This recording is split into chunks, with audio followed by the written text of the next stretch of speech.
بسم اللہ الرحمن الرحیم۔ السلام علیکم اسٹوڈنٹس۔ جیسا کہ آپ جانتے ہیں کہ لاسٹ لیکچر میں ہم نے حصہ غزل میں میر تقی میر کا تعارف پڑھا تھا۔ آج کے لیکچر میں ہم میر کی غزل کے شعر نمبر 1 اور 2 کی تشریح کریں گے۔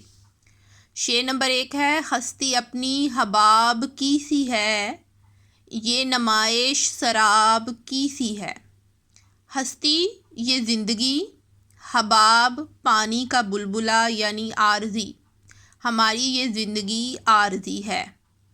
نمائش دکھاوا، سراب دھوکہ یا پھر فریب، اور یہ تمام ہماری ظاہری شان و شوکت اور نمائش دھوکے کے سوا کچھ نہیں۔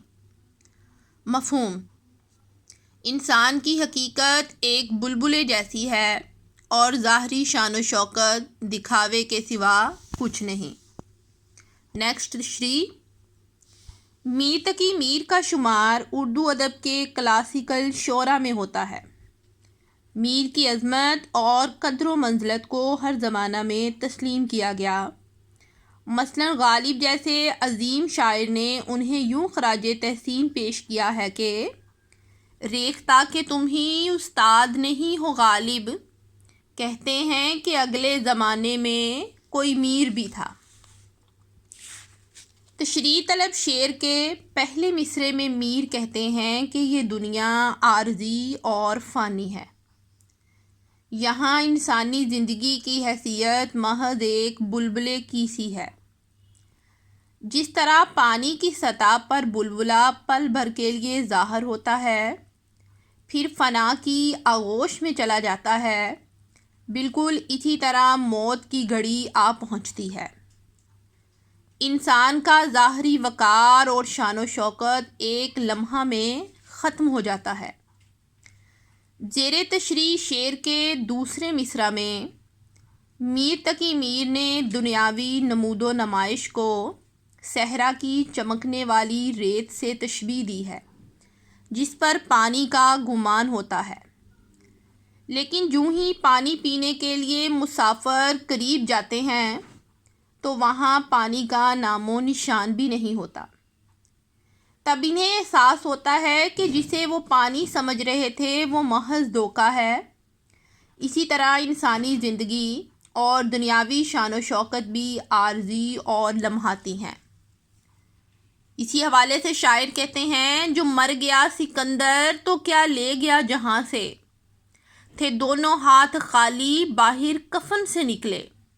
کہ سکندر جیسا عظیم شہنشاہ جو کہ اسکندر اعظم کہلاتا تھا، جب وہ بھی اس دنیا سے رخصت ہوا تو اس کے ہاتھوں میں کچھ بھی نہیں تھا، بلکہ وہ خالی ہاتھ اس دنیا سے رخصت ہوا۔ یہ بات یاد رہے کہ اگر ہم کلاسیکل شعراء کی شاعری کا مطالعہ کریں تو ایک سوچ اور فکر تمام شعراء کے ہاں مشترک نظر آتی ہے، اور وہ سوچ ہے دنیا کی بے ثباتی اور ناپائیداری کی۔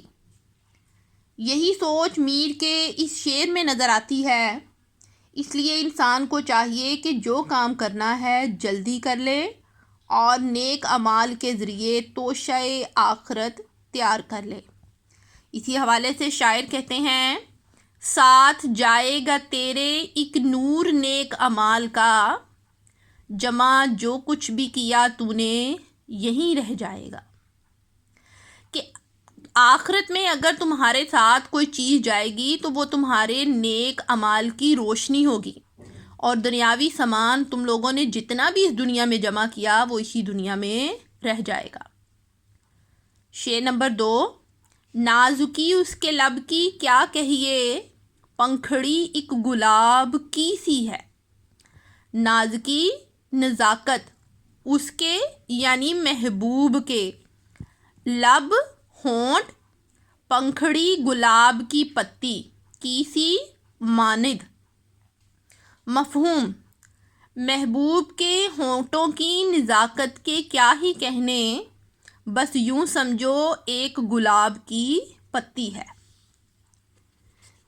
تشریح: زیر تشریح شعر میں شاعر اپنے محبوب کے حسین لبوں کو گلاب کی پنکھڑی کی مانند قرار دیتا ہے۔ اس صورت میں ہم دیکھتے ہیں کہ نازکی جو ہونٹوں کی خصوصیت ہے، گلاب کی پنکھڑی کی نازکی قرار دی گئی ہے۔ چنانچہ میر نے محبوب کے ہونٹوں کو نزاکت کی وجہ سے گلاب کی پنکھڑی سے تشبیہ دی ہے۔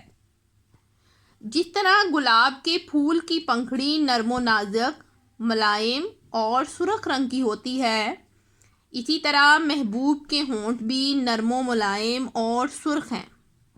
گویا محبوب حسن و جمال کا پیکر ہے مجموعہ ہے۔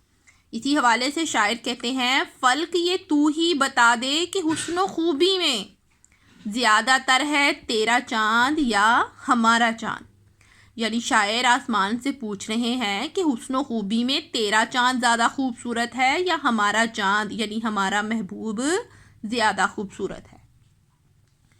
شعر کے مضمون سے شاعر کے جمالیاتی ذوق اور احساس کا پتہ چلتا ہے۔